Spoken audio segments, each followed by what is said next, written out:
Ladies and gentlemen, it's a Mean Green Nation podcast. Welcome to it. This is a Monday edition because we have a special guest, Mr. Mason Wybarbo. How you doing tonight?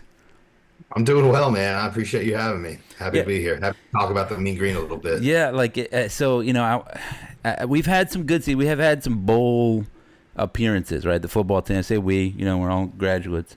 Sure. Um, I would say like you were part of some I'll say legendary teams. Like the last bowl winning team. I think we don't want that to be the case anymore. We don't want to. I was telling Derek Thompson the same thing. I was like, I don't want you to be the last bowl winning quarterback for North Texas. Yeah. So we'll get into that a little bit. I think it's an exciting time to be a North Texas fan, follower, alum, all that good stuff. 4-0. That's right off the bat. 4-0 feels good. 4-0 feels great. Maybe even, and it's very real chance to be 5-0.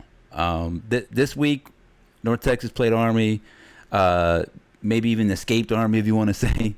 Army is a difficult team. I know your squads. I believe y'all played. Did you play Army? Am I misremembering? I can't remember if you guys played Army in that We 4 season. did my true freshman year. I didn't get to Yeah, play against them. I traveled, but I was redshirting that year. But yeah, we did go up there and take a pretty good beating.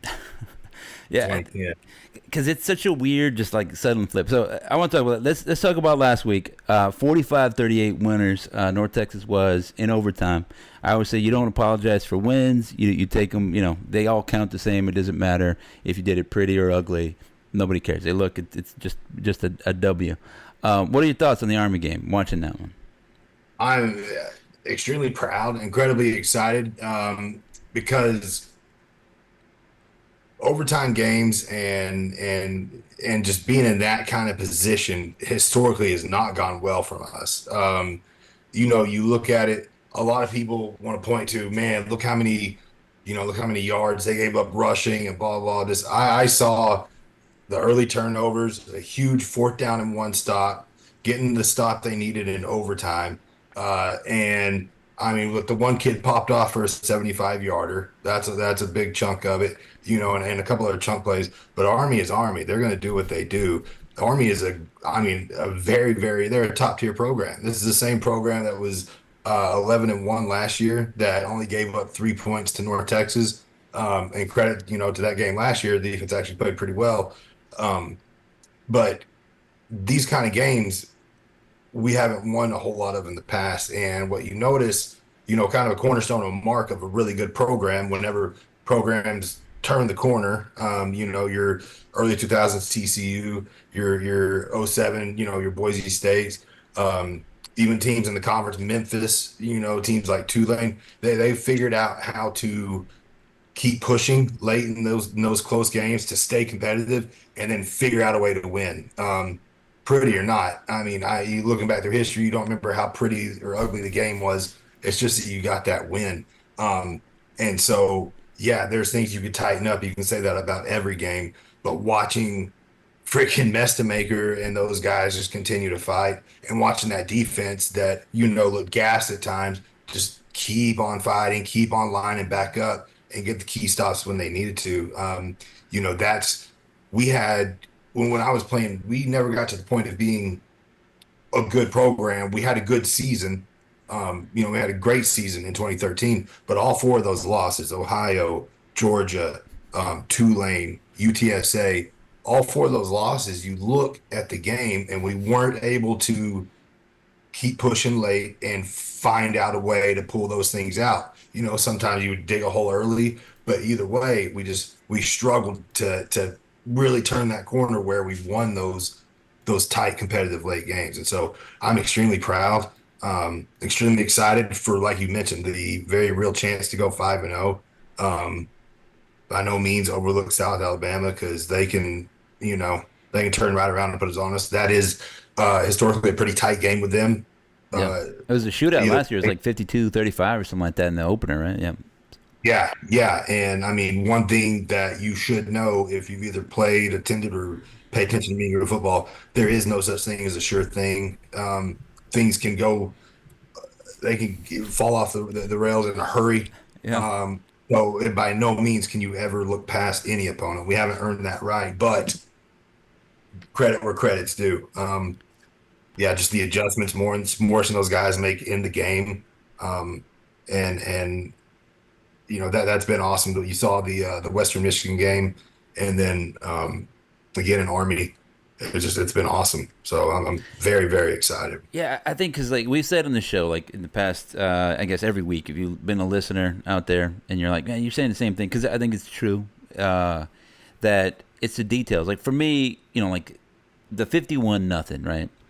And I think you can speak to this more, from my place of experience, is that like in a game, people make mistakes, right? There's 11 guys on the field at a time. It's hard to get anybody moving in the same direction. If you've ever tried to organize 5 people to go to lunch, it's just difficult to do it. Let alone 11 people, and then somebody's actively working against you, trying to mess you up. So you make mistakes in a game, and I think what stood out to me is that there are very few like fatal mistakes, right? North Texas scores 51 points, but the defense didn't. They only allowed one first down, I think, in that game against. Yeah, it's the FCS program, it's Lamar, but I mean, they got guys on scholarship, right? There's no. I felt like they played all the way to the end. They paid attention to details, which is very surprising, not just at North Texas, but across all college football. It's very unique. And that stood out to me. Same thing with like the Washington State one. They allowed a late touchdown. But I think everybody was like, okay, they're going to allow 17, 20 points. It's going to be kind of a close game. I think they kept their foot on the neck, whatever analogy you want to use. There was a lot of paying attention to details. And now that paid off, in my mind, against Army. Because it's the same kind of attitude that you have to approach it. You have to keep fighting. You have to keep playing. And the things that help you win 51-10 or 51-0, and then 59-10 are the things that help you win 45-38 in the Army game. It's a close game, right? Because you still have to play hard. You still have to pay attention to details. Like you said, it's very difficult because Army's. We said this all week. Army's like a boxer, right? They're not throwing haymakers at you. It's this get you a punch, and eventually you're just like, you know what? I'm getting tired of getting hit in the ribs, and that's when they get you with whatever that long run, this and that, just because you're tired. It's hard to pay attention to technique. It's hard to do get your hands right, get your feet right, all those things. And I thought North Texas did that, right? They chased the guy down, ran him out of bounds, executed. Everybody was guarded on that 4th and 5, that final one. So for me, that stands out. They're paying attention to details, and it's great to see. I'm excited about it. I think this South Alabama team, just looking ahead a little bit, I'm just pivoting. They're not as great as they were last year. They lost, was it Gio Lopez, at the quarterback that is now at North Carolina, losing with Belichick. I don't know. What has stood out to you? You mentioned adjustments. What has stood out to you about this team thus far? You talking about that a defense a while ago. The one thing you noticed on Saturday is you never saw them hit that panic button. On the sideline, on the field, things would pop off. You never saw any kind of at least I didn't them jawing back and forth or going Yeah. at each other.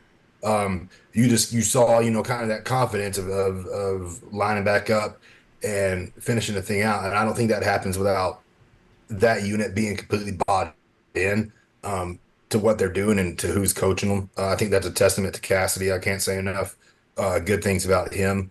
I don't ever like to get too excited too fast, but I had heard a lot of good things about him coming in. I have a buddy that was on that Sam Houston national championship team. And I don't know if Cassidy was there or not, but he's really familiar with the program, and Yeah. he speaks very highly of Cassidy, and it's like, this guy, and I believe it now, like, enjoy him while we got him. I think he's doing some really good things. I mean, I know everything's not fixed overnight, but good God, if you just compare it to where we were the last couple of years, it's night and day, man. Getting away from that, I just I've beat the dead horse, but getting away from that 3 down crap that we were running the last couple of years just made me want to run my head into a wall. And it's been really refreshing to watch what Cassidy's been doing. And yeah, I've kept up with South Alabama, the scores. I haven't got to watch any of their games, but I hope the guys, and it seems like they are. I hope they're not getting too far ahead of themselves. You still got an open week after this before you face off against USF. They'll be there. October 10th will be here. Just focus on Saturday. Get that open week, heal up from any nicks and anything that's bothering you, and just attack that freaking week with something really cool on the line. The bowl eligibility. I think I don't know Saturday it may happen. I don't know if 11 a.m. against South Alabama is going to be enough for people there to sell out the stadium. But I tell you what, if they handle this thing Saturday and get a couple weeks of Mosley and Coach Morris and those guys on campus and getting people excited. I think that October 10th game. I think that's it. I think that's when we sell it out. I'm already trying to make plans to get out early and be there. I think there's a lot of people shoot that maybe haven't even came around in a long time that are going to try to be there. I think that's the day we do it if we can just take care of business. No, I'm 100% with you. I mean, like, so again, like going back to your career, I think that the 2013 season was sort of like that. Like, even though y'all lost to Georgia, there was like excitement because it was a 21-21 there for a little bit, and everybody was kind of like, oh, look at this North Texas team going toe to toe with Georgia here. And you beat Ball. Well, you had already beat Ball State. I was like, I'm looking at it right now. Yeah, and I think that Ohio Yeah, to loss. come back in that one too. That Ball State game, we were down like 21-3, Yeah, and we came buckled those dudes. yeah. That's the thing is that like I think you can always see it, right? Even if you're like you look at the team, you're like, how do you know this team's going to win? You see it in small moments, right? And like not to talk mess or anything like that, but in the previous couple seasons of North Texas football, you're like, oh, something bad happened. It's not going to go. Everything had to go right for North Texas to have a chance. But I think it stood out to me that Idaho game. I think y'all whipped up on Idaho. It was like 4-6. I was like, this Yeah. team is different, man. Like the way that they're scoring, the way that this defense is hitting, the way that y'all were moving the ball, running the ball. I was like, this is different. Like they're handling an Idaho team. And so then I was like looking forward to the rest of the Sun Belt. No, the Conference USA at the time. The rest of the league. I was like, this is gonna be a little different. Teams are gonna have to look out for this one, and I feel the same way about this team. Like you said, it's paying attention to details, the way they play, the way they're resilient. Like for me, a thing that stands out is like Drew Mastermaker. I mean, he's like basically played no football ever, and he's out there. He's like the coolest dude. He hasn't thrown an interception. I thought his game against Army was his worst game, and like you look at his stats, you're like, what do you mean the worst game? He didn't throw an interception. He threw like 70% of There his were a couple. There were a couple sure things Yeah, that yeah, barely missed. yeah. But that's it. I was like, you know what? If that's bad quarterbacking out there, like, dude, I feel real great about it because he's gone on the road twice and got 2 overtime wins, and I mean, like, led his team down there. Cool, he made a third down throw to land insides. Stood tall in the pocket. A lot of these things that you're like, that's what you need to win. You need this to win. You need this right here, and he has them all. So yeah, USF's going to be a big game, but I'm not scared for like, oh, we got to worry about a quarterback. I feel confident in that. I am zesty for Mesty, man. That dude, I tell you, watching him, that the Western Michigan game was impressive because that was just nothing was going right that day. That was one of those days where if that was one of our teams, man, like it would have been, not to speak ill of anybody, but it probably would have been phoned in at the half. Yeah, Just because the first half was so clunky, it was, things were happening that should have and everything. And then they just stayed in the game. Like I said, just defense would find a way, get a little stop here. Okay, here's a field goal. And they just kept putting it together.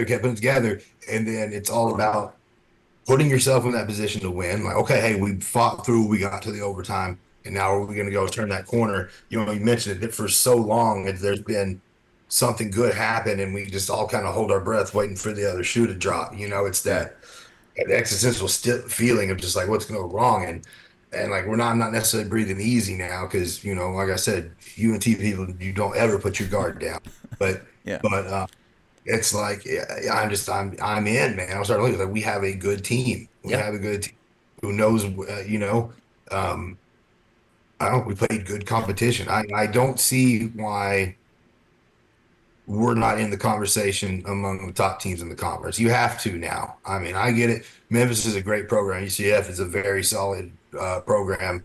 Um, but you look at kind of schedules of who's beat who this year. We just beat the conference champ from last year, all yeah, right? I mean, yeah. we just who ran through the conference last year. I'd kind of put our skins on the wall up there against anybody else in the conference right now. It's yeah, I can make that argument to be up there. Yeah, I've been saying all season. I was like, look, Army wasn't the most talented team, 1 through 99. If you got them lined them up, and everybody did push-ups and you did sprints and whatever, and like just look at this arm talent. This guy's they were not the most talented team last year in this league, and they won the league, right? How'd that happen? They took care of business on the field when it was head up. They had more points than you did. Doesn't matter. And like everybody's like, well, they didn't play. It doesn't matter. They played on their schedule and they won enough. They got to the championship game and they won, and that's it. And I think, to your point, that's all North Texas needs to do. You don't have to play all of the teams. You don't need. You need to win this week on this down. You need to win this down this in this quarter in this moment and all that stuff. And thus far they have. You take care of business against Western Michigan, and then the conference win against Army, like you said. I think a team. I have a ton of respect for Army because I think they have to find all of the value in all the little corners, right?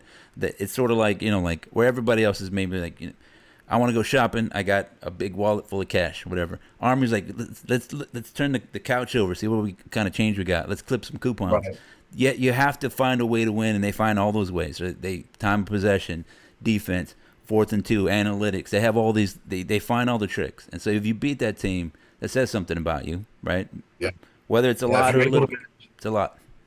If you're able to match their level of focus, their attention to detail, um, their willingness to fight to the very last breath, to the very last play, for all three of those yards. If you're willing to match that, then you can put yourself in a position where your talent can take over a little bit, Yep. and that's what Mean Green had to do. Obviously there's you look at the game, I wouldn't say a wide gap um, necessarily in talent, but we allowed our big fellas up front to, eventually start dealing with those kind of death blows in overtime and be where they needed to be.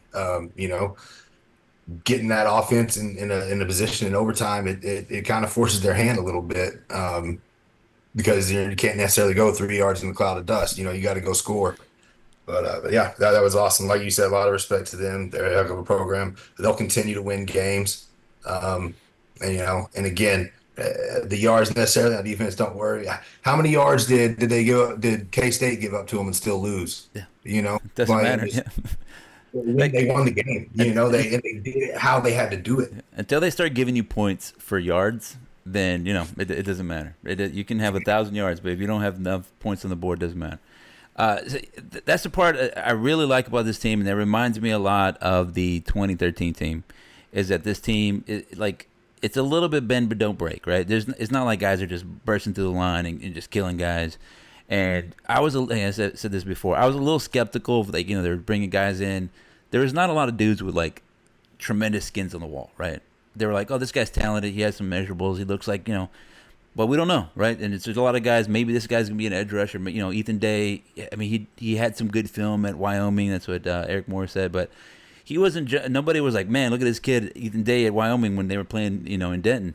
You just, there's a lot of that, and I think it reminds me again of the 2013 team where just a lot of dudes just doing their job, and they're making plays, and they just, 11 guys running the football, making plays, making tackles, playing for each other, and they're just hard to break down as a team.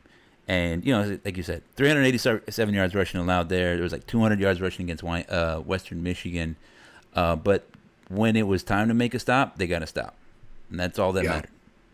Another comparison that I like that I see was honestly the deciding factor and what was one of the coolest things about 2013 team is that that group we were a tight locker room. We were all really, really close. Like across offense and defense, like we hung out together a lot, and people say, well, yeah, all football guys hang out. So it's like, no, in a lot of places, like, your college people are their own people. We hung out a lot together. We liked being at the facility together. We liked practicing and lifting together. We got really, really close. And I watched I watched the way these guys celebrate, on the sideline, the turnovers and everything. It's not a vanity deal. Guys over there cracking open the deals and everybody's jumping up for him and genuinely excited for him, and I think that is a big difference because that is what keeps those guys, that team together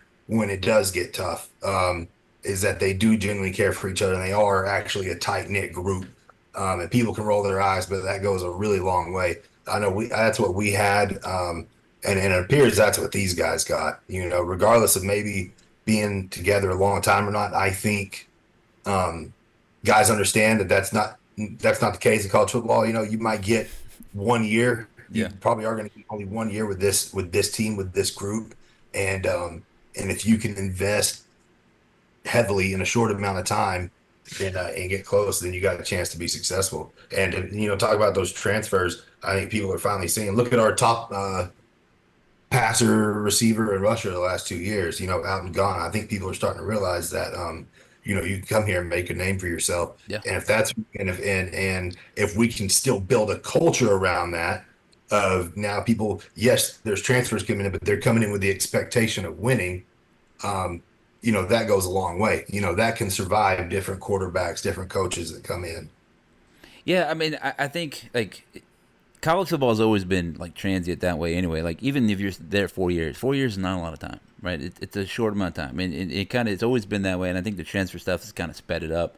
I think though, like it's always the other guys. It's staffers, it's the people around the program, and then it's like alums, like you guys, like that. It's all part of it, right? Everybody, the city, all this stuff is like it builds. It's a little bit of it. I think. I think one thing that stood out. One thing I love about football is that it is teamwork, right? Not only do you, it's the 11 on one side of the ball, the other side of the ball, but it's the across groups thing. Like your offense, you got to trust your defense. Sometimes you're playing and you're like, you know what? I know that our defense got it. We're not playing so great. Our defense has us. If you're the defense, you're like, you know what? We're struggling a little bit, but we know that our offense has us. So everything that you're saying, where you have that cross team camaraderie, that's huge in those moments, right? The stuff that you can't look Yeah. on a stat book and pick it out and say, well, here's a camaraderie stat right here. It's it. You can see it. You can see it in their eyes, and the way that they're playing. And like you said, sometimes it's the belief. They're like, you know what? Yeah. We're gonna stay in it because I trust that guy. I trust third string wide receiver. I trust the backup safety to know his job and do his thing, and give us all a chance. So Yeah. Whenever I was playing, we never had to worry about, like, if we had a bad driver that stopped or had a tunnel or something. I never had to worry about coming to the sideline and worried about Richard Abbey or Alex Lincoln or Austin or Boutwell, any of those guys, like, judge me or be mad or come on offense, or like they were like, hey, it was always just a thing of, all right, well, it's our turn, and they loved, um that opportunity to do that, man. It was really, really cool, really, really special part of that group. Yeah, I mean, and that's why you accomplished something, right? You went out there and you won a bowl game, the last bowl game one. That was I was in the stands that day. I jumped on the field. I was telling the story. Like one, it was my friend jumped down, and then I jumped down, and I had a little too much, and I was a little wobbly there. And the security guy, he missed my friend. Yeah, New Year's, man. So he was looking at me and he was like this. I gave him a little move, and then I got there, but I did stumble a little bit, and I got the grass stain. So I got that and I cut that out and I put that in so that's cool. That was great. Like I said, I think it was great that y'all did it at the Cotton Bowl, right? The Cotton Bowl Stadium, because like it's a legendary venue. It was great to see North Texas win there. High point in the program's time there. And again, And that was go ahead. that was the cool part. Because we wanted. There were a lot of us, man. We wanted to go to, like, Hawaii. We wanted to go to like, we kind of, the leadership got together on that team. We were like, look, man, a lot of us got families that are within, 2 or 3, 4 hours of driving, and could be at this. This is all we've talked about for 2 or 3 years, is to do this. And why not have all our supporters, the only supporters, for a lot of us at times, our families, is what it felt like. Like, why not be able to go and make sure that they can go Enjoy and, it, and yeah. watch and be a part of it and everything. And that day couldn't have turned out better, man. Talking about the other thing, I'm ashamed I don't know who our strength and conditioning coach is right now, because that was one of the things that you see when in comparisons to that 2013 team, is that these guys, you can tell they're big. This is a bigger team that we've had. You can tell they've been in the weight room. And you can tell with that 2013 team, like, that was a team that physically was not going to get pushed around, Yeah. on the other side of the ball. Like, you even saw it against Georgia, like, held Gurley to under 100 yards. Like, that was a group that we believed in that strength program and invested heavily in it. And that was a huge factor. I see some similarities, looking along the offensive defensive lines right now, um, that we got and some of those guys running around that some of the receivers, they're solid guys. McGill, I coached against him at Commerce when he was at Mount Vernon in high school. And I mean, he was big then, but he's continuing and he's got guys just bouncing off of him. And that's some of the stuff you see when you've got something rolling. Yeah, I mean, so like I think that's one thing. Like giving Eric Morris a lot of credit, right? I think that he's taken the next steps of the program. That's a lot of what we asked him to do, right? I thought Seth Luttrell did a lot of good, but I don't think he did enough good. It happens. I don't have any hate towards Seth Luttrell, but I think it's just the facts that we had moments we needed to take that next step. We got the 2 conference championship games. That's great. We didn't win either of them, and then we were not very competitive in either of those. And like to your point, right? It starts building up. Like we're asking people and alums and fans and people with the money, hey, come out, invest your time, spend your money, and you're like, okay, well, I'm happy to do it, but then I'd like to get a little payoff for it. And I think going back to what you said, that one reason why I think a lot of people have that 2013 season in such high esteem because that was a payoff. It was a great moment. People were crying out there. We had a great time, and then it carried the program a little bit. Even through like the next season was a little rough. And then that's fine because we're like, you know what, it's fine because we know they can at least reach those heights. I think Seth Luttrell never got that next one, right? There was a little bit of that. You upset UTSA. Okay, that was great. That was a great moment. I was there, but that was after 5 straight losses. You had to get 5 straight wins. There's only so much, like you're still breaking even. And so Eric Morris had a little bit of that too, right? He's like, hey, look at me. We're gonna do this thing. Bring Cal over here, and then you get smacked up at Cal again. We're asking people to pay attention, and then we kind of don't deliver. And so this season, it's a little bit more delivering. Hey, Washington State, come out. We smacked them up. Not only beat them, smack them up. And hey, 4-0, come out to the game, right? Like, it's been a great time. And then if you put a win here, and then you have that bye week to really sell it, then you can kind of say, come out, USF, big program, beat Florida. This is a big matchup. I think you need a little bit of that Halloween Rice game. I think you can see that like it was like I'm looking at the numbers right now. It was 21,000, 22,000 for Idaho, 14,000 for Ball State. It was a weird time. It was super hot that day. I remember it. Yeah. Yeah. It built up, and then we had 26, 27,000 for UTEP. And then I think if that UTSA game wasn't so damn cold and cold. that there would have been more people there. I think that would have been sold out. It builds. People are like, hey, you got to come out and see this North Texas team. Right, you go out, you have a great time, then you start telling people, that was a great time, man. We had a good time. Whatever you had beer bridges, all this other stuff. But the product on the field is the number one thing when you go in there. There's only so much that you can say, oh, bouncy house. But then they got blown out. Like that's not gonna happen. That's why just, again, not trying to do our head. My imagination runs away with me for about October 10th, man. Cause it's, the school, I mean, especially in the social media age, everybody wants to be a part of something cool. Everybody wants to be a part of a story, and students, students that are theater majors that have never been to a game, they're going to know what's going on campus, and like, they're going to get out there. I firmly believe that if we're in a position if we're still undefeated at that point. And it's cool. Talk about past games. I think I was there in 2018 versus Army. That was a great game, great atmosphere, great win. I wish I got to see the UTSA one, but that place can rock, man. It can rock, and it can be a factor, on the nights that we have the crowd there. And October 10th and have the chance, and it doesn't happen then, and I don't know what you want.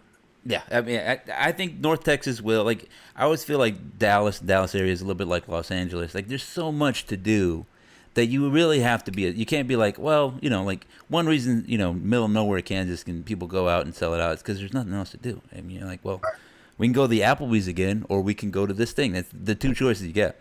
But again, there's so much to do in Dallas Fort Worth that you're asking people to come out. You got to give them a show. And I think if you have an event, people show up. I was there on the field for speaking of 2018, the Louisiana Tech game. We lost that in a block kick. It was silly.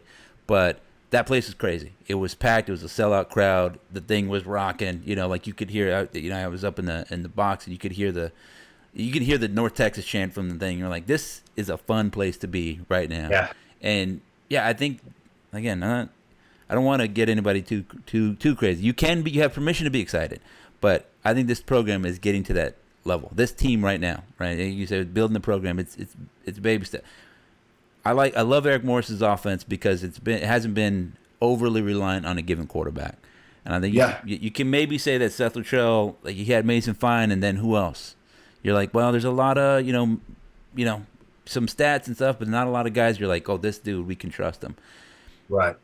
Eric Morris said Chandler Rogers, great. He threw for a lot of yards, did some things. Chandler Morris, same thing. Everybody's talking about him. Now a kid that almost has never played football, Drew Mestamaker. We're all zesty for Mesty. And I feel like, they said not to look too far in the future, but I think other programs are going to say, hey, Drew Mestamaker, look at this big paycheck. Here's some NIL. Maybe you want to. And then, there's only so much that we can compete with that. And then we're going to ask Eric Morris to do it again. And I think he can do it. He has an eye for quarterbacks, and I think that's great. And so I feel comfortable with that. And what you needed was a complementary thing, the defense. It doesn't need to be great. You don't need to be 85 Bears, the 2000 Ravens. You don't need Ray Lewis out there. You don't need the 2001 Miami, University of Miami football defense out there. You just need some guys who believe in each other, play good football, play smart, and a defensive coordinator that can organize that. And it looks like we have that. Yeah, yeah. You just need somebody out there that can be there when you need them. It's tough. It's tough to score points. Just to have a defense that's just solid. Where you're going to get your possessions. They're going to make it difficult, and for that other team, the other team's going to go fight for every yard. Complimentary football is huge, and they've done a great job this year. Yeah, I like it. I'm excited about it. So this week, South Alabama. Do you have any predictions? Do you have any hot sports opinions about this game? Like what's your score prediction? No. See if I can remember. While you're thinking about what that's going to be, I'm going to try to remember what mine was because I said something in the preview. I'm looking it up. I'm scrolling. Because they're good. I think we're 9-point favorites. If that helps you or influences your score prediction at all. Let's see. What did I say? I found it. What did I say? I'm scrolling. If you're listening on the on the podcast, you're like, "What's he doing?" I'm scrolling right now, guys. I said Lamar, South Alabama. Yeah, I said we'd win 45-28 in the preseason. And again, preseason predictions are silly. I did it just because everybody expects it.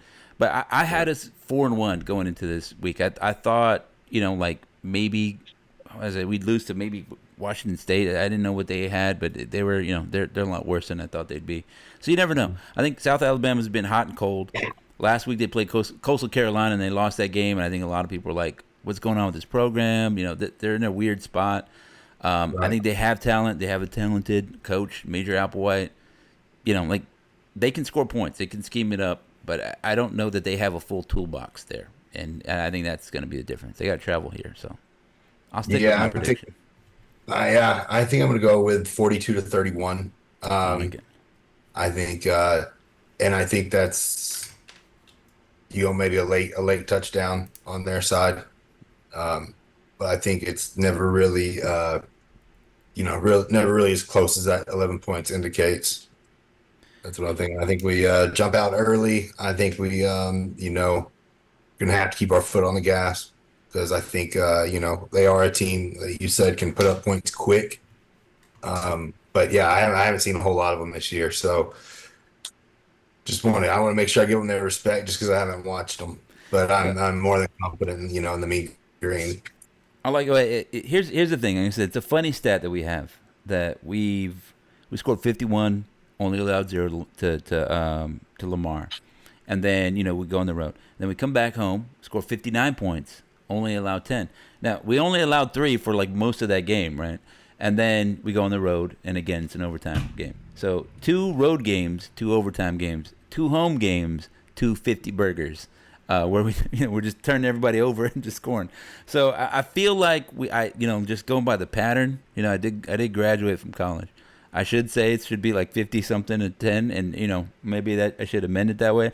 But I think I'm with you. I think, as teams see more of Cassidy's defense on film, and they it's a chess match and it's a game, and they're going to pick on something. And I think there's a little bit of a hangover playing Army. Like you guys are just going to be a little bit banged up, and it's going to be they're going to be wanting to play spoiler. You know, they're at the point in their season where this would be a huge win for them. You know, this probably salvages, you know, where they're at and gets everybody back bought in. So they got everything to lose, just like us with this game. I've been in their shoes.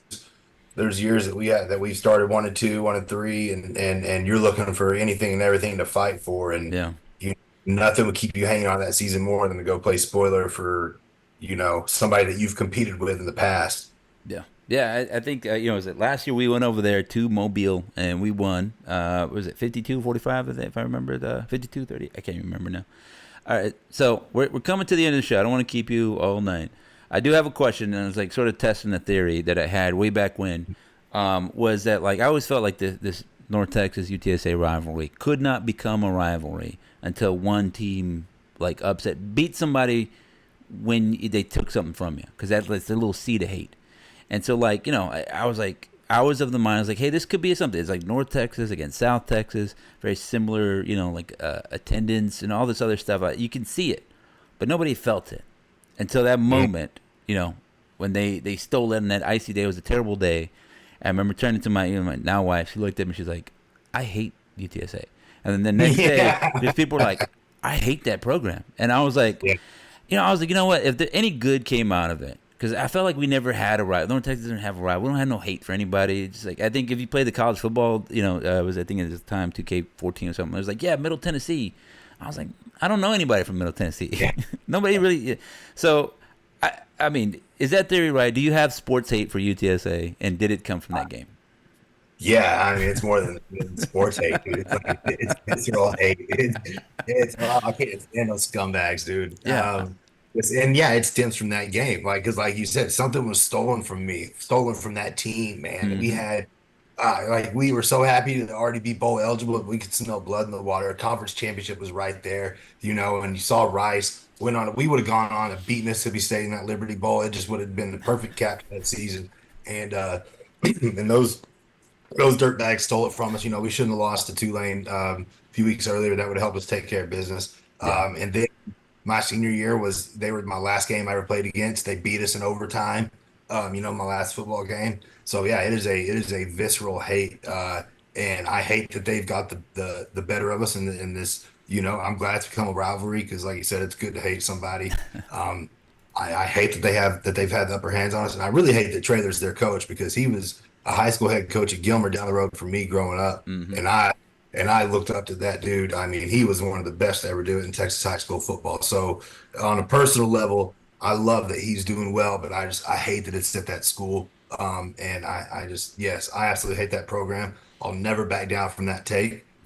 Yes, it is petty. It is because they ripped my heart out as a player, and I hope all the bad things ever happen to him. Yeah, I Um, mean that but at the that's literally what the fun and the craziness of college football is built on. So like I said, I felt like, you know what, if we had to bear that hate, because it was an awful feeling. I was walking out the stadium, I was like, I don't know if I like sports anymore, man. This is just all of this, everything you said that day. I was like, this team, y'all's team was just. Y'all were so good. You were on such a hot streak. And I think what y'all did, y'all took that hurt and you put it on Tulsa the next week, because y'all gave them a hurting that next week, and then Yeah. y'all gave UNLV a hurting too. I mean, so like like I said, it all kind of drove you, and I mean, you guys lost to Tulane too. All of those things, you were right there. It could have been so much more, but I think what it was, I still have fond memories. Everybody still talks about it. I think it all worked out in the end, but we got a rival out of it, and I think that's good. And I feel like we're gonna whoop them this year. I was saying, I don't know. I hope they put like 75 points on UTSA this year. That'd be the cherry on top. It seems, from the year they were undefeated and we got them, like it is really kind of one of those games where it doesn't really matter. I mean, the last few years have kind of been lopsided, but Yeah, kind of leading up through really up until the last 2 or 3 years, regardless what was happening here in the season, that game was going to be unpredictable. Um, but I hope this is the year we turn around and put it back on them. I yeah, really do. yeah. I think the other part is like, because I don't know, did y'all? I'm trying to remember now. I guess it was like y'all played. Yes, you played SMU in 2014, right? And I don't think Yeah, that was the year yeah, that y'all whooped them up, and then they had to fire the coach afterwards. yeah. Yeah, I mean, as I said, there's That nothing felt better. good too. That felt good because I hate them also. So the only time we played them, it felt good to just embarrass them. Um, Yeah, it and was you like know, I think the thing I didn't like about that game, it was like 43-0, and then they got that garbage touchdown late or whatever it was. Because that was like it would have been great to just keep them to zero. Like they were real sad leaving the stadium. That was good. That was unfortunately one of the only highlights of the 2014 season. That was a rough one, but that was yeah, a great time. I think that was still my banner. Seeing them all sad there, and that was like a Sunday. Yeah, it was like 11 a.m. game. That SMU game. That was a crazy game. You're yeah, whooping them in the morning. First thing, yeah, drink some orange juice. Whoop up on SMU. Like, that was awesome. well, yeah. So, is there anything you want to you know, shout out, advertise about yourself before we let you go? Where can we find you on socials? I know you've been tweeting "Beat South Alabama" all week. I like Yeah, that. man. I mean, I'm kind of devoting there's a lot of stuff going on in the world, so I'm just kind of diving into North Texas and back into the football world. It's a good way to get away from, from a lot of the heavy parts of everything else that's going on. Mm-hmm. And yeah, I'm on Twitter. I'm off of Facebook now, but keeping up that way. But no, yeah, nothing, not a whole lot. I just shout out. I am super proud of the Messmaker kid.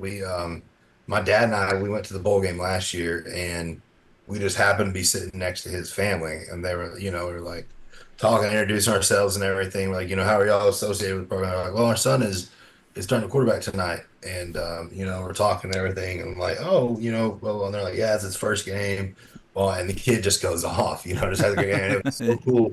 It was so cool. Like I almost got choked up at the game because sitting here just watching a mom and watching her family, like watch this kid play his first college game. And I didn't know his background about, not playing since ninth grade and all that. And Yeah. just get to watch that, I'm just sitting here watching them, watching him. And it's cool. And I became a big fan of him that day. And I was very hopeful that he got the job this year. And sky's the limit for that kid. And he to me, he kind of embodies what North Texas is. Hey, bring us your downtrodden, bring us your guys that nobody wants to look at, bring us your guys that just want a shot, and watch what we can do with them. And he represents that. And I can't wait to watch what he does the rest of the year. Yeah, that's well said. I don't think I could say it any better. Ladies and gentlemen, thanks for listening to the show. You can subscribe. Go to meangreenation.com. Follow on the Twitters and all the other stuff. Thanks to our guests. Uh, we'll have you on again. I don't want this to be the only time we do it. Go Mean Green. Go Mean Green. Thank you, sir.